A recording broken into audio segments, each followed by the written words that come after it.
Салам достор, биздин каналга жазылыңыздар. Башкалар көрсөтпөгөндү биз көрсөтөбүз. 2 жыл мурда экс-депутат Өмүрбек Текебаев коррупция боюнча айыпталып 8 жылга эркинен ажыратылган.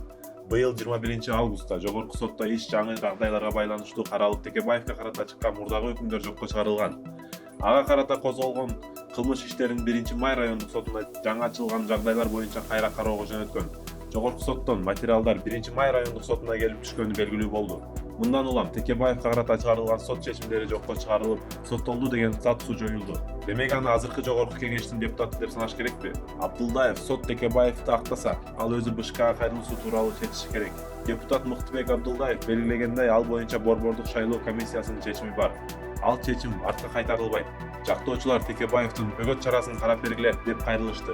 Бөгөт чарасын карап, эгерде үй камагына же эч жака кеттөө боюнча тилкат берсе, ал сот процессине кенен даярданганга мүмкүнчүлүк болот. Сот процесси 1-инстанцияда, 2-инстанцияда, жогорку сотто кандай болоорун билбейбиз да.